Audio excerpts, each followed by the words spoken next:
muchas gracias. ¿Quieren que yo diga muchas gracias 3 veces? 3 veces. Muchas gracias. Estamos muy agradecidos a Dios por la oportunidad que tengo de acompañarlos. Realmente yo miro hacia este desafío con mucha oración y con mucho cariño.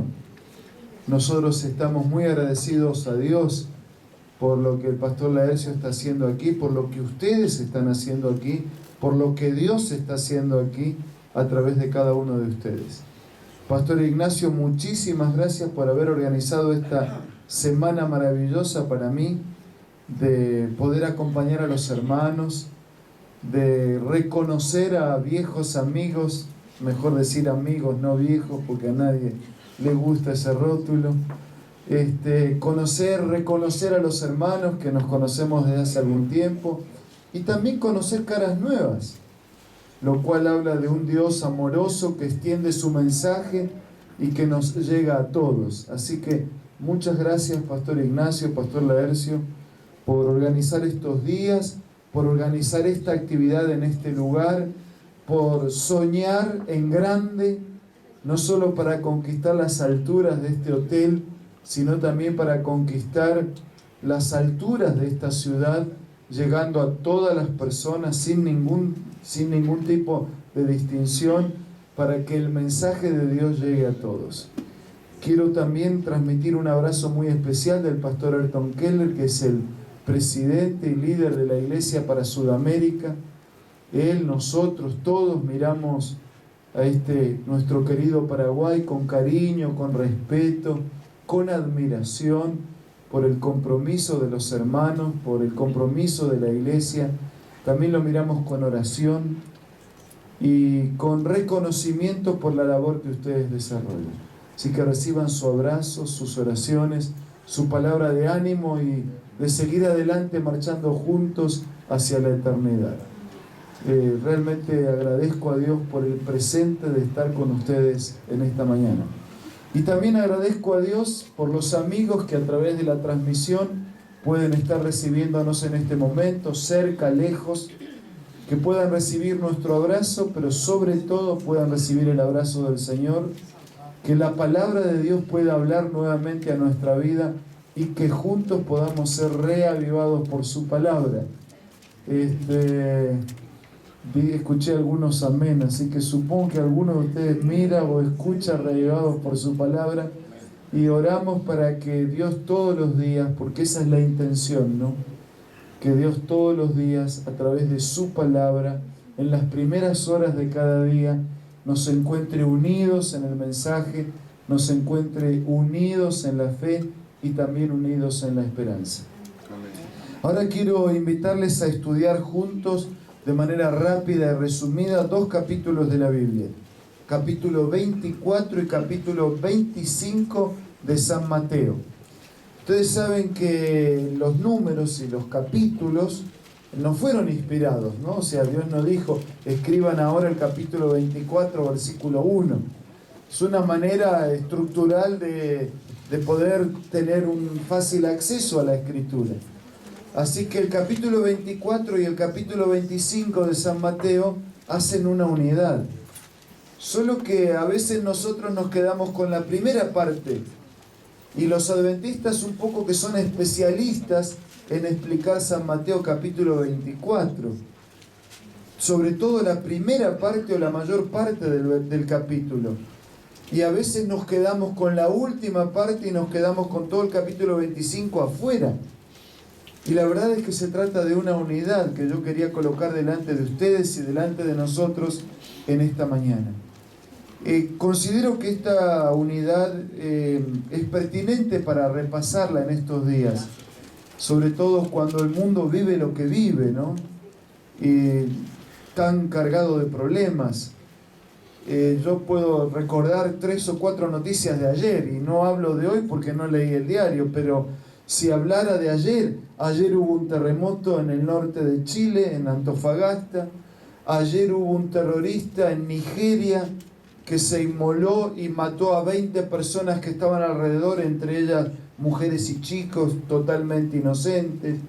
Ayer hubo otro de esos que algunos llaman de loco, otros de enfermos, que entró en un hospital en Colorado, Estados Unidos, y también mató no sé a cuántos.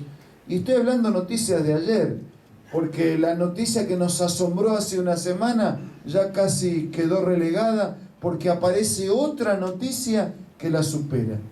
Ese es el mundo en el que vivimos, y eso no es lo que Dios planeó. Por eso digo que los adventistas, en función incluso a su nombre, intentan ser especialistas en explicar capítulo 24 de Mateo, porque es ese capítulo que nos recuerda y que nos asegura que habrá un fin del mundo, que el Señor va a regresar y que todas las cosas van a ser hechas nuevas. Pero en este énfasis del capítulo, en este mundo en el que vivimos, que no es lo que Dios planeó. Dios había planeado otra cosa. Yo siempre digo que a mí me gustaría una Biblia de 4 capítulos. Capítulo 1 y 2 de Génesis, capítulo 21 y 22 del Apocalipsis. ¿Por qué? Porque ahí está todo perfecto y todo está bueno.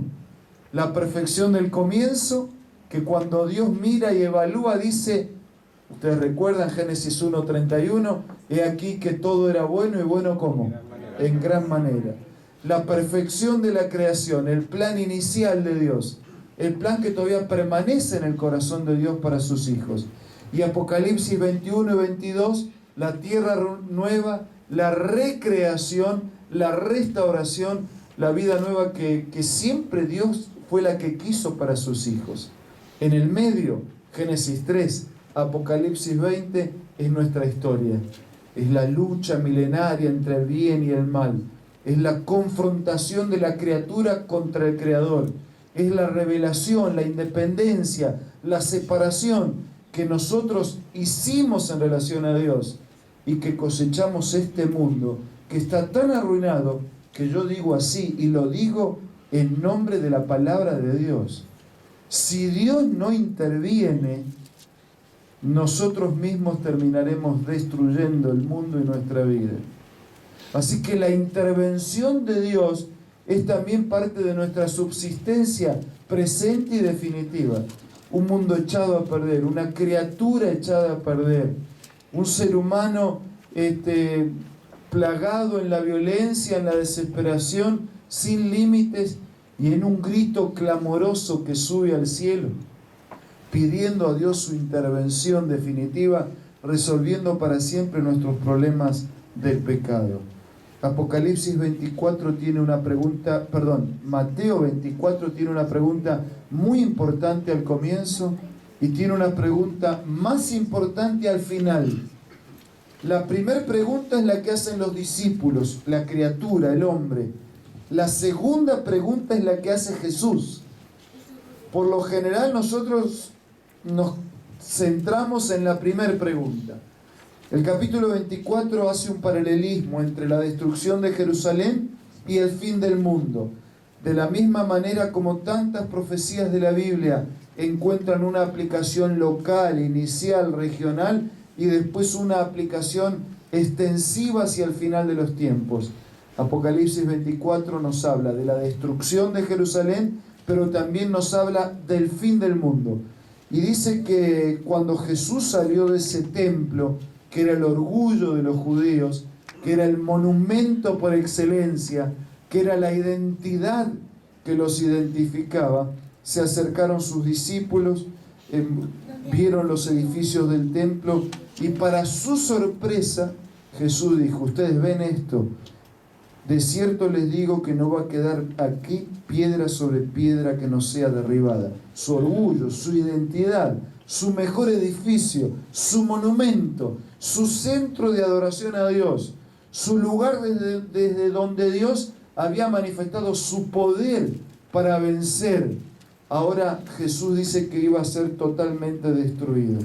Y es ahí donde aparece la pregunta del hombre. Destrucción, final. Un final supone un nuevo comienzo. Así que los discípulos preguntan, versículo 3, todavía Jesús sentado en el monte de los olivos, aparte para tener intimidad en la pregunta, en la respuesta.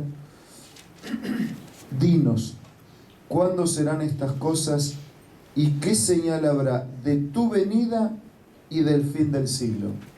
La pregunta del hombre es ¿cuándo? ¿Cuándo? La pregunta de Dios va a ser otra, pero la pregunta del hombre es ¿cuándo? Un poco por curiosidad, ¿cuándo van a ser estas cosas? ¿Cómo nos daremos cuenta de tu venida y del fin del siglo y del fin del mundo? ¿Cómo podemos percibir que estas cosas terminarán para siempre para iniciar un nuevo comienzo? ¿Cuándo? Y el Señor responde, yo digo así, parcialmente a esta pregunta. No rechaza el corazón necesitado de sus hijos queriendo saber cuándo, pero la respuesta es un aproximado. Porque claramente la Biblia dice que el día y la hora nadie sabe, sino solo nuestro Padre que está en el cielo. Así que el Señor da un aproximado, como para que tengan una idea, como quien encuentra unos carteles en la ruta que van indicando una proximidad a la ciudad que buscan, como carteles indicadores al costado del camino que van indicando una proximidad al fin y al nuevo comienzo. Y entonces Jesús contesta, versículo 4, y dice que va a haber engañadores, o sea que va a haber personas que van a vivir la religión de una manera tan equivocada que pretenderán ser lo que no son.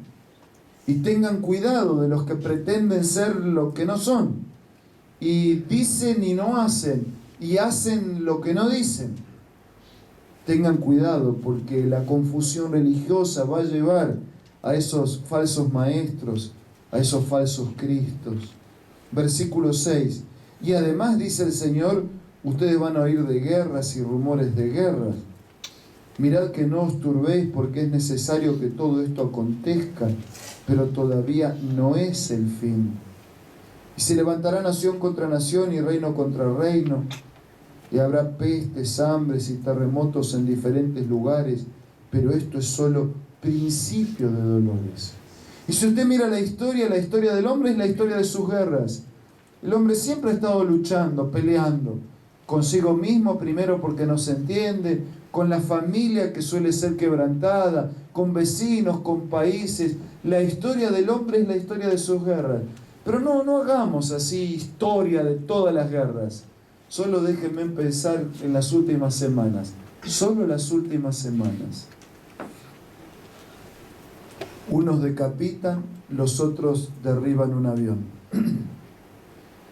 Unos entran a un teatro y matan a mansalva. ¿A quiénes?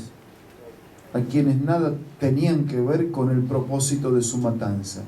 ¿Y eso qué importa? Si finalmente lo que importa es llamarle la atención al mundo. Uno, el presidente de Francia, dijo esta semana, no nos va a ganar ni el odio ni el miedo.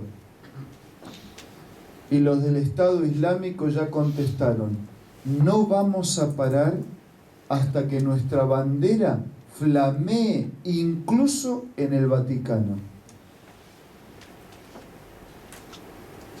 Y ya el Papa dijo, estamos ante la Tercera Guerra Mundial. Yo no sé si habrá una Tercera Guerra Mundial.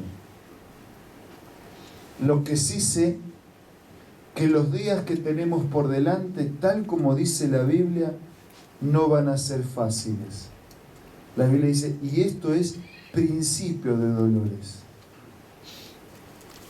Pero la Biblia dice que Dios va a intervenir antes que el hombre se destruya a sí mismo.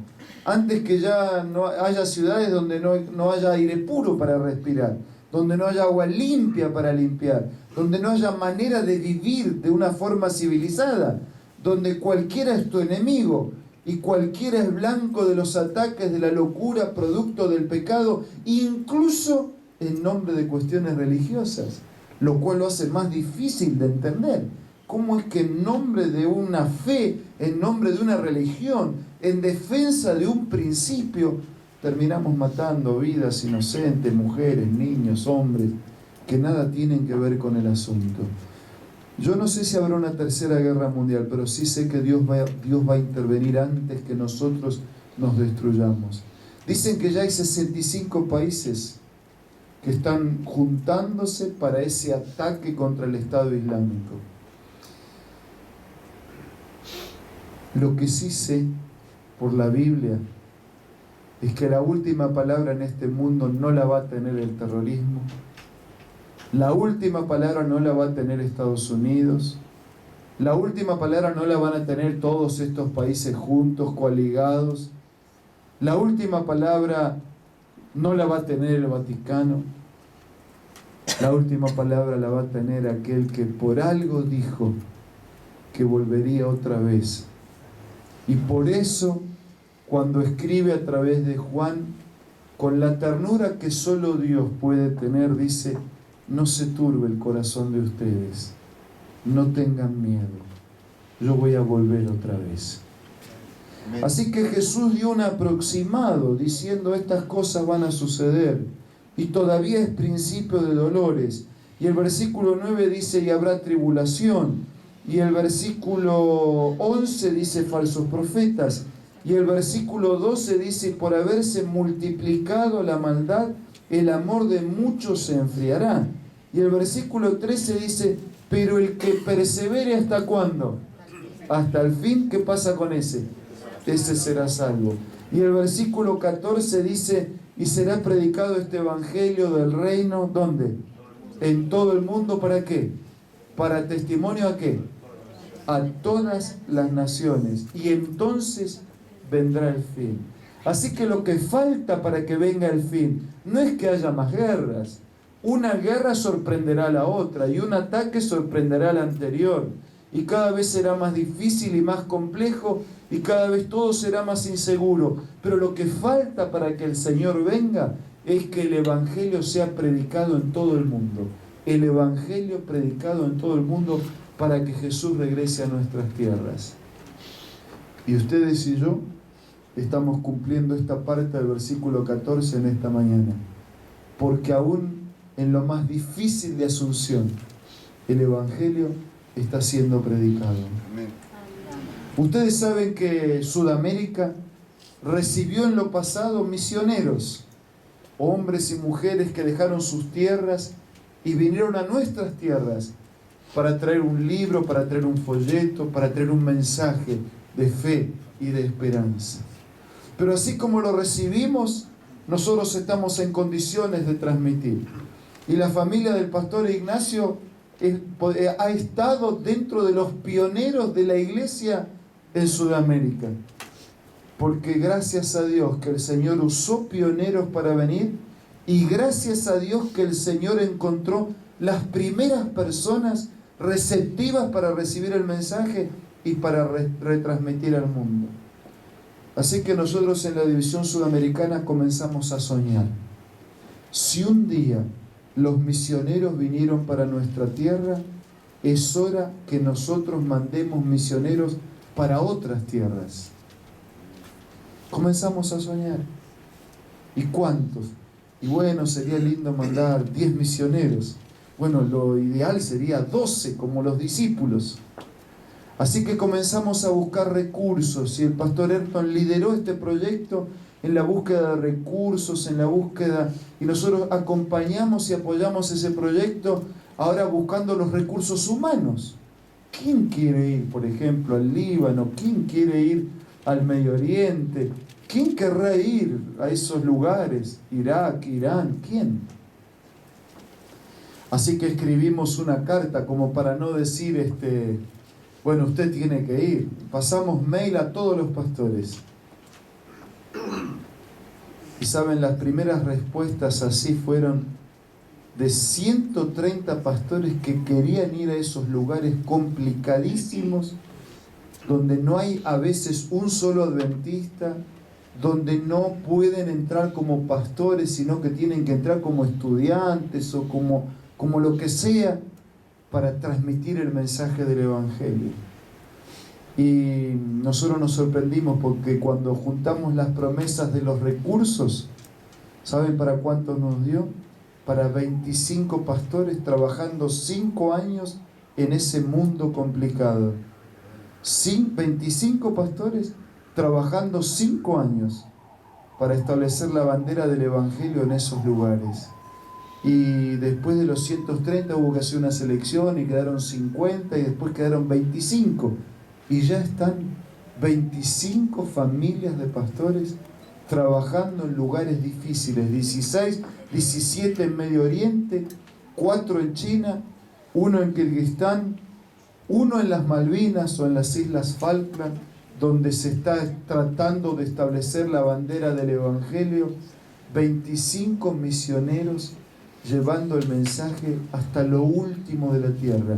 ¿Qué dice acá? Y será predicado este Evangelio del Reino ¿en cuánto del mundo? En todo el mundo, para testimonio ¿a cuántas naciones? A todas las naciones. ¿Y entonces qué va a ocurrir? Y entonces vendrá el fin. Por eso digo que Jesús dio un aproximado. Y por eso el Señor dice, bueno, cuando estas cosas suceden, ustedes pueden tener una idea, así como cuando florece tal árbol, pueden tener la idea de que el verano está cerca. Pero ahora, el Señor quiere ir a algo todavía más profundo. No solo porque estableció las señales en el sol, la luna y las estrellas a partir del versículo 29, sino por lo que aparece del versículo 41 en adelante. Esa ya no es la pregunta del hombre, ¿cuándo serán estas cosas? Esta es la pregunta de Dios. Esta es la pregunta de Dios. Versículo 45 del capítulo 24. ¿Cuál es la pregunta de Dios? El hombre quiere saber cuándo. Y Dios lo que necesita que le respondamos es ¿qué cosa? ¿Quién? ¿Quién qué? ¿Quién es el siervo fiel y prudente al cual puso su Señor sobre su casa para que dé el alimento a tiempo? ¿Quién es el siervo fiel y prudente que come del pan de vida y distribuye el pan de vida? Pero miren qué interesante el detalle. Dice que el Señor lo puso. Y lo puso para que dé el alimento, pero para que dé el alimento a tiempo. No podemos dejar para mañana lo que tiene que ser hecho hoy. Hoy el mundo necesita, igual que nosotros, alimentarse del pan de vida, recibir del Señor y transmitir el mensaje del Señor. Por eso dice, ¿quién? ¿Quién es el siervo fiel? ¿Quién es el siervo prudente que se alimenta adecuadamente todos los días, que distribuye adecuadamente el alimento y que lo hace a tiempo? Por eso dice versículo 46, bienaventurado, feliz, aquel siervo al cual cuando su Señor venga lo encuentre haciendo así. ¿Haciendo qué? Alimentándose y alimentando. Preparándose y preparando. Feliz aquel siervo al cual cuando su Señor venga lo encuentre haciendo así. De cierto os digo que sobre todos sus bienes lo pondrá. Y después dice el negativo, quien no está haciendo eso será un día muy triste de lamentación y de lloro. ¿Quién? Queridos hermanos, es bueno tener una idea del cuándo. Y por lo que sucede en el mundo, a la luz de las profecías, estamos a las puertas de ese cuándo. ¿Cuánto más? Nadie sabe. Pero en realidad, el único instante que nos pertenece es el presente. Billy Graham decía que todos nosotros estamos a un latido de corazón del regreso de Jesús. Solo un latido. Solo un latido. Porque la vida no nos pertenece, porque esta tarde no es mía, no es mío, mañana menos todavía. Así que todos estamos a un latido del corazón de la venida de Jesús. Por eso ese es el tiempo que nos pertenece y ese es el tiempo que tenemos que prepararnos. A veces algunos preguntan y dicen, pastor, ¿y qué problemas tiene la iglesia adventista? Y dicen, no, ¿van a ordenar a la mujer como pastor o no van a ordenar? ¿Y alcanzan todos los recursos? ¿Cuál es el problema que tiene la iglesia adventista? Y yo digo, hermanos, esta iglesia tiene solo un problema. La iglesia adventista tiene solo un problema. ¿Saben cuál es el problema? Jesús no vino todavía. Ese es el único problema. Y a eso tenemos que dedicarnos. Tenemos que vivir para que Jesús venga. Tenemos que creer para que Jesús venga. Tenemos que actuar para que Jesús venga.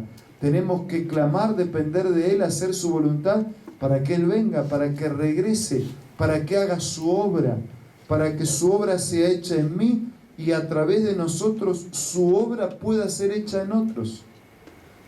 Yo dije que el capítulo 24 y el capítulo 25 son una unidad. Por lo general nosotros ni llegamos al final del 24, no explicamos todo, ni llegamos a esta pregunta. Señales, Jesús está próximo a venir, el mundo está arruinado, ahí termina nuestro estudio bíblico. Pero el capítulo 25 responde a esta pregunta.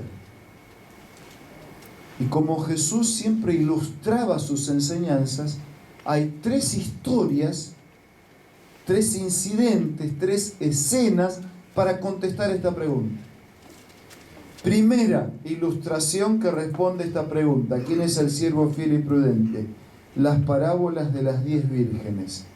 Ustedes leyeron ya esto más de una vez, ¿no? ¿Cuántas estaban esperando al novio y querían participar de la fiesta? ¿Cuántas? 10. ¿Cuántas tenían lámparas? Todas. 10. ¿Cuántas tenían aceite? Todas. No, es con trampa la pregunta. ¿Cuántos tenían aceite? Todas tenían aceite. Lo que pasa es que 5 no tenían todo el aceite suficiente. Entonces, ¿quién es el siervo fiel y prudente? ¿El que quiere que el novio regrese? ¿Quién es el siervo fiel y prudente? ¿El que tiene la lámpara encendida de la palabra, iluminando en el mundo oscuro y a la expectativa del regreso del Señor? ¿Quién es el siervo fiel y prudente? ¿El que tiene un poco y esporádico aceite para nutrir de fuego la lámpara? No, el siervo fiel y prudente es aquel que todos los días, prioritariamente, se aprovisiona del aceite necesario para que su vida esté encendida como una luz. Amén. Si usted va a la Biblia, la verdad es que la Biblia dice que la luz es la palabra. Si usted va a la Biblia dice que la luz es el Señor. Pero si usted va a la Biblia dice también que hay otra luz. ¿Quién es esa otra luz? Nosotros. ¿Vosotros sois qué cosa? Dice Mateo, la luz del mundo. ¿En qué quedamos? ¿Es el Señor? ¿Es su palabra? ¿O somos nosotros? Es el Señor y su palabra en nosotros lo que nos hace iluminar el mundo. Así que, ¿quién es el siervo fiel y prudente? El que comienza cada día buscando ser reavivado por la palabra del Señor. Ya sea a través de la lectura sistemática o de otro tipo de lectura de la Biblia y del Espíritu de profecía. El siervo fiel y prudente es aquel que comienza cada día en sus primeras horas a tener un encuentro con Dios. El siervo fiel y prudente es el que permanece en pie todo el día. Y la única chance de permanecer en pie todo el día es empezar el día de rodillas. El siervo fiel y prudente es aquel que sabe qué hacer delante de la gente. Y solo sabe qué hacer delante de la gente quien primero se ha encontrado con Dios. Ese es el siervo fiel y prudente. Segunda ilustración y segunda respuesta a esta pregunta. Versículos 14 en adelante. Aparece la parábola de ¿qué? Usted ya la leyó, ¿no es cierto? Uno recibió ¿cuántos talentos? 5. ¿El otro? ¿Y el otro? ¿Quién es el siervo fiel y prudente? ¿El que recibió más talentos? ¿Qué le dio el Señor al que recibió 5? ¿Qué le dijo? ¿Se acuerdan? Bien, buen siervo y fiel. Sobre poco has sido fiel, ¿qué pasa? Sobre mucho te pondré. ¿Y qué le dijo al que le dio 2? Bien, buen siervo y fiel. Sobre poco has sido fiel, sobre mucho te pondré. ¿Se acuerdan la otra parábola de ese que fue contratando obreros y uno empezó a las 9 de la mañana, otro al mediodía y otro a las 5 de la tarde? Y al final, ¿qué le dio a cada uno? Lo mismo. Entonces, hermanos, ¿quién es el siervo fiel y prudente? ¿El que tiene más talentos? Todos nosotros estaríamos mal entonces, ¿no? Porque no tenemos talentos. O tenemos poquitos talentos. Pero todos tenemos un talento que el Señor nos ha dado. Elena de White dice que Dios no dio a una persona todos los talentos. Si así todos somos medio insoportables, imagínense si hubiera uno que tiene todos los talentos. ¿Quién lo aguanta, no? Así que él dice que él regó la iglesia de talentos. Unos uno, otros otro, para que entre todos tengamos la totalidad de los talentos. Para que nos ayudemos como los miembros de un cuerpo, que entre todos hacen una unidad de vida. Entonces, ¿quién es el siervo fiel y prudente? El siervo fiel y prudente es este. Es aquel que no importa cuántos talentos tenga, los usa ¿cuántos? Todos. ¿Para qué? ¿Para qué lo usa? ¿Para qué lo usa? Para hacer lo que hay que hacer, para vivir lo que hay que vivir, para honrar a Dios, para servir al prójimo, para glorificar al Señor, para dar el alimento a tiempo, para que la gente no muera por hambre espiritual, sino que pueda ser reconfortada por la gracia y por la presencia del Señor. ¿Quién es el siervo fiel y prudente? Aquel que se aprovisiona prioritariamente del aceite del Espíritu todos los días en las primeras horas. ¿Quién es el siervo fiel y prudente? Aquel que usa todos los talentos que Dios le dio para hacer su obra. Tercera escena, versículos 31 en adelante. Juicio de las naciones. Futuro. Eso que tanto quiere el ser humano, ¿no? ¿Qué va a pasar conmigo? Pues uno dice, todavía hay gente que consulta el horóscopo, todavía es porque hay gente que quiere saber qué va a pasar conmigo, alguna chance, alguien me tiene que decir algo, mi suerte tiene que cambiar, mi vida tiene que cambiar. Futuro, futuro. ¿Quieres futuro? Te voy a mostrar una escena del futuro, dice el Señor. Cuando yo venga va a haber dos grupos, nada más. Dos grupos. No tres, ni miles, dos grupos, solo dos. Versículo 34. Entonces el rey dirá, versículo 33, perdón, y pondrá las ovejas a su derecha y los cabritos a su izquierda. Ovejas y cabritos. ¿Usted se preguntó alguna vez por qué unos son ovejas y otros son cabritos? ¿Se preguntó o no? A mí me hicieron esta pregunta un día a las 2 de la mañana y casi no sabía qué decir. Yo había trabajado todo el día en Bolivia, terminé mis trabajos y viajé desde Cochabamba como a las 10 de la noche hasta Santa Cruz. Y en Santa Cruz es donde se hace la aduana, ¿no? Porque es el puerto de salida de Bolivia, en ese caso en mi viaje regresando a Brasil. Y bueno, hay que hacer todo un viaje, pero en Bolivia a veces tienen un cuidado especial, ¿no? Con algunas cosas que uno lleva. Así que después de hacer todos los papeles y todas las cosas, después de todo terminar, te revisan de nuevo todo. Eso que a uno lo pone cómodo siempre. Y se dice, ¿para qué otra vez si ya me revisaron? Pero bueno, hay que dejar. Entonces yo tenía mi portafolio, me pidieron abrir el portafolio, abrí y me encontraron 3 Biblias. Usted no se imagina cómo me daba vuelta la Biblia, no sé qué buscaba que hubiera dentro de la Biblia. Parece que hay gente que pone cosas adentro del libro, ¿no? Por algo buscan. Y él buscaba y buscaba y de repente me dice, ¿y usted es creyente? Sí, yo soy creyente, yo soy pastor. ¿Pastor? Dice, sí, pastor de la iglesia adventista, le digo. ¿Pastor de la iglesia adventista? Muy bien. ¿Pastor de ovejas? Sí, pastor de ovejas. Dice, ¿y de los cabritos? Nadie me había preguntado si yo era pastor de cabritos, ¿no? ¿Y de los cabritos? Es muy difícil estar lúcido a las 2 de la mañana después de haber trabajado todo el día, ¿no? Pero el Señor siempre te ayuda en esas situaciones. Y le dije, bueno, y también soy de los cabritos. También soy pastor de los cabritos, pero trabajo para que sean ovejas. Saben, hermanos, cuando Jesús venga habrá ovejas y cabritos, nada más. Ovejas y cabritos, nada más. No hay punto intermedio con el Señor. Ni ahora, ni después. No, pero yo soy medio amigo del Señor. No hay medio amigo del Señor.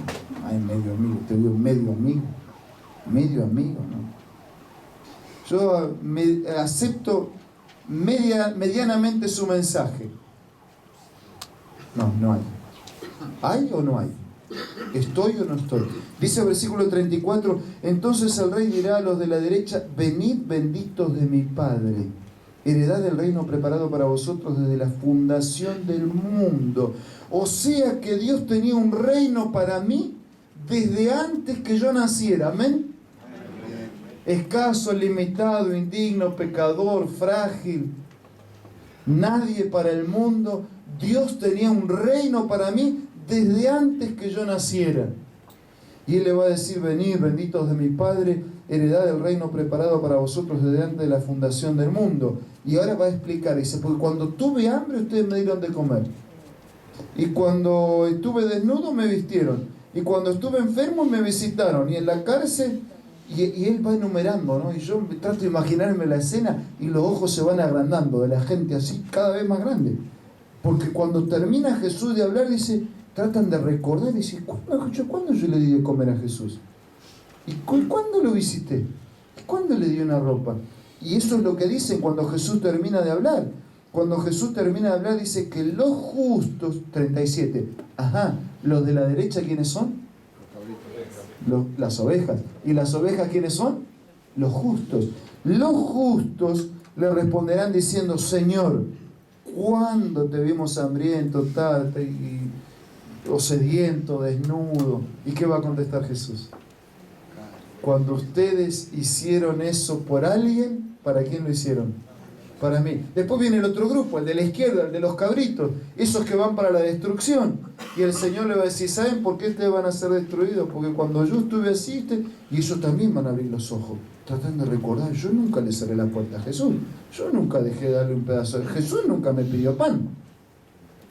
Y Jesús le va a decir, cuando no lo hiciste, conmigo no lo hiciste. Entonces, ¿quién es el siervo fiel y prudente?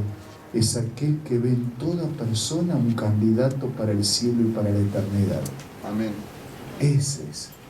Que ve en ese chico drogadicto en la calle, que ve en esa familia deshecha, que ve en ese profesional de recursos, que ve en esa persona encerrada en una casa, arruinada por sus luchas y por sus miedos. Ese es el siervo fiel y prudente. Aquel que ve en todos un representante de Jesús y un candidato para el reino de los cielos. Entonces es importante saber el cuándo, claro, es importante, pero mucho más importante que saber el cuándo es saber el quién. Y yo pregunto en esta mañana, ¿quién de ustedes es el siervo fiel y prudente que quiere hacer lo que Dios quiere que hagamos, que quiere vivir como Dios quiere que vivamos, que quiere prepararse en esta tierra para ser ciudadano del reino de Dios? Y pregunto no solo a los que están aquí, pregunto también a través de la transmisión a todos nuestros hermanos y amigos que de cerca o de lejos están acompañando este momento de reflexión. Es contigo, es con usted, es con nosotros, es con todos nosotros, es con cada uno y es con todos a quien el Señor llega en esta mañana para transmitirnos un mismo mensaje, para hacer un mismo llamado al corazón. Es ahora, es contigo. El mundo se termina, pero más que un mundo se termina, hay un mundo nuevo que comienza. Que nosotros podamos ser parte de ese mundo nuevo que comienza. Amén. No estamos aquí solo para escribir las últimas páginas de un mundo terminal bajo la enfermedad del pecado. Estamos para escribir las primeras páginas de un mundo nuevo que comienza en las promesas y en el cumplimiento del Señor. Y por eso yo vuelvo a preguntar, ¿quién es el siervo fiel y prudente? Que cuando el Señor venga lo encuentre haciendo lo que tiene que hacer. ¿Puede Dios contar con cada uno de nosotros? ¿Puede Dios contar con todos nosotros? Dentro de un momento nosotros vamos a ir al piso 10, donde está la pileta, la piscina, y vamos a tener una ceremonia de bautismo. Porque hay 3 personas que quieren contestarle a Jesús de una manera directa y abarcante a través del bautismo.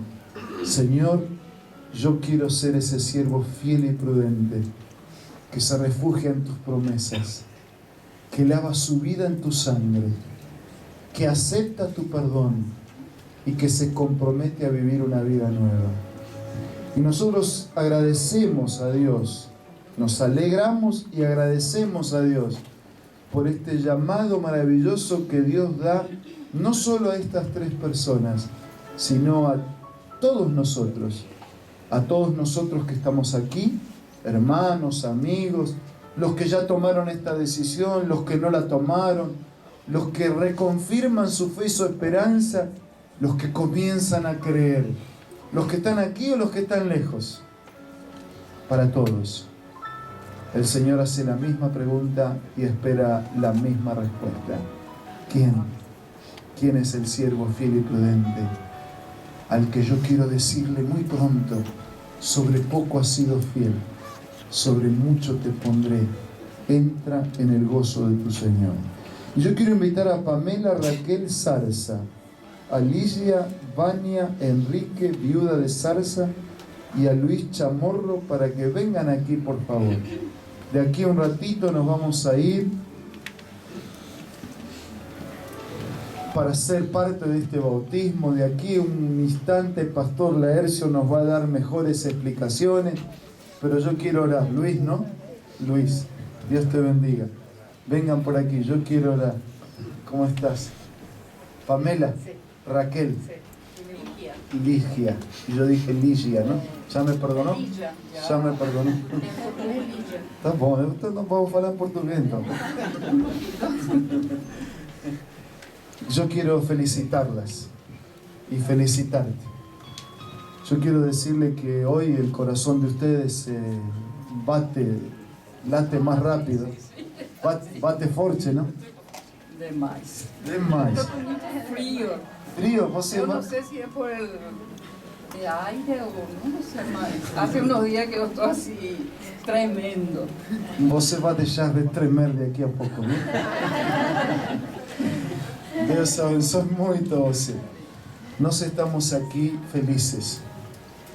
Creo que tú fuiste Miss Paraguay. ¿Y usted también fue reina, no? Claro, y además fue la madre de Miss Paraguay. Pero hoy pueden ser parte definitiva del reino de Dios. Amén. Un Dios que pregunta quién y ustedes dicen: yo soy quién. Yo quiero escuchar del Señor, igual que Luis, la respuesta de aquel que un día, mirando a los ojos, va a decir: bien, buen siervo y fiel, sobre poco has sido fiel, sobre mucho te pondré, entra en el gozo de tu Señor. Saben, yo quiero contarles una historia personal que yo nunca olvido y espero que ustedes tampoco olviden, aunque no sea la historia de ustedes. Y después de esa historia quiero hacer una oración, una invitación, y después ya entonces vamos para participar del bautismo. Hace 1 año y medio yo estaba en Ecuador trabajando y recibí una llamada de mi hija menor que vive en Buenos Aires. Ella es nutricionista, la hija mayor es médica, trabajan en el área de la salud, y entre lágrimas me llamaba para decirme que ese día habían detectado a mi mamá un cáncer de pulmón. El nombre de mi mamá, Raquel. Ella fue por un dolor del hombro a la clínica y después de unos estudios descubrieron, confirmaron cáncer de pulmón.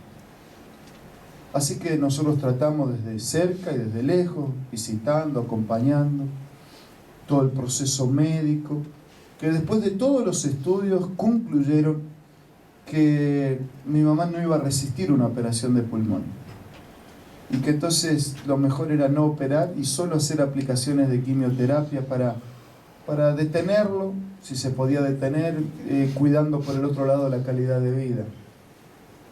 Así que acompañamos todo ese proceso y yo decidí también en más de una ocasión que la visité, hacer una visita que yo no sabía iba a ser la última visita.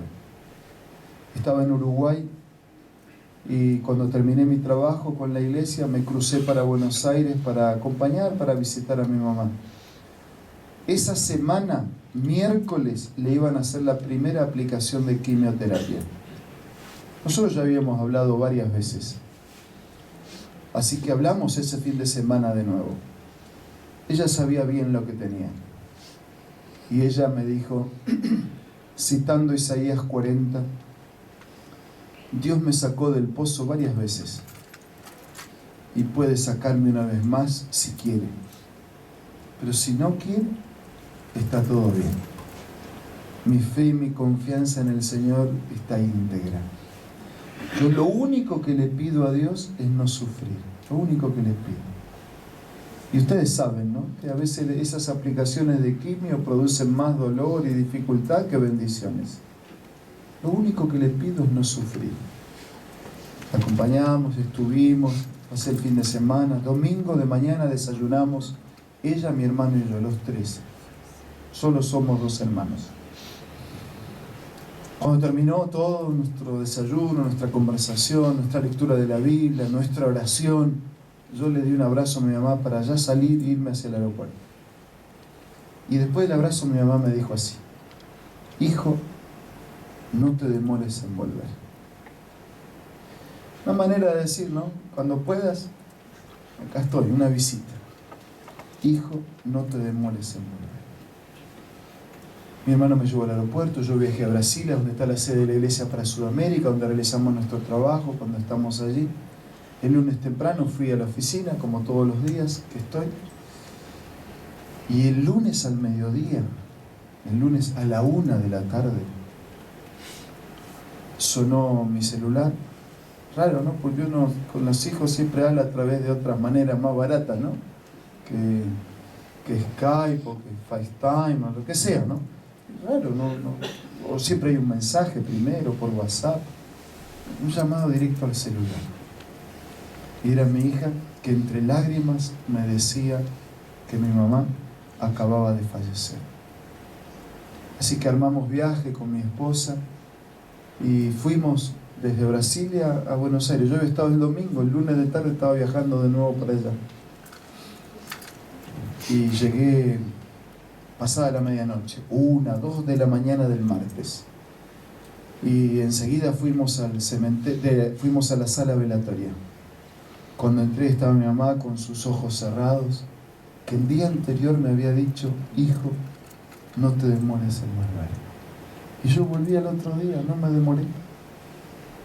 Solo que ella nunca supo, nunca lo sabrá. Porque un día cuando nos reencontremos, no vamos a hablar de eso. Cuando nos reencontremos vamos a estar con la promesa del Señor. ¿Tengo que cambiar de micrófono? Sí, claro. Gracias, gracias. Cuando nos reencontremos va a ser cuando el Señor cumpla su palabra y dice: los muertos en Cristo, los que descansan en el Señor, ¿qué va a pasar? Resucitarán primero. Luego nosotros, transformados para vivir para siempre con Él. Así que yo confío igual que mi madre.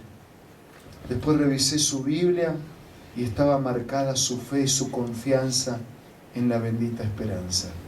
Pero yo no me voy a olvidar nunca de las últimas palabras de ella para mí. ¿Cómo olvidarme? Hijo, no te demores en volver. ¿Y sabes por qué no me olvido?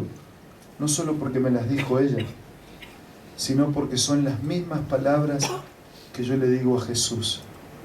Las mismas.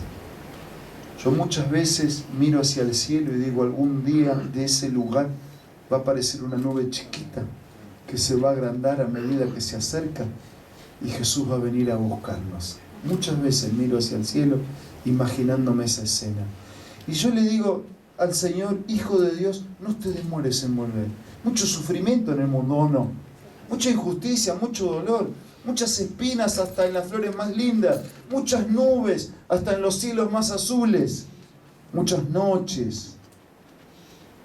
Hijo de Dios, no te demores en volver. Y Él me mira y me dice: yo no me quiero demorar. Yo no me quiero demorar. Y ahí me acuerdo lo que dice San Pedro. ¿Y qué dice San Pedro? El Señor no retarda su palabra como algunos la tienen por tardanza, sino que ¿qué? Es fiel.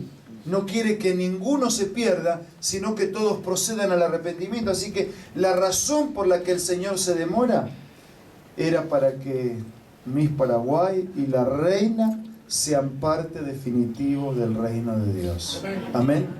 Era para que Luis sea parte definitivo del reino de Dios.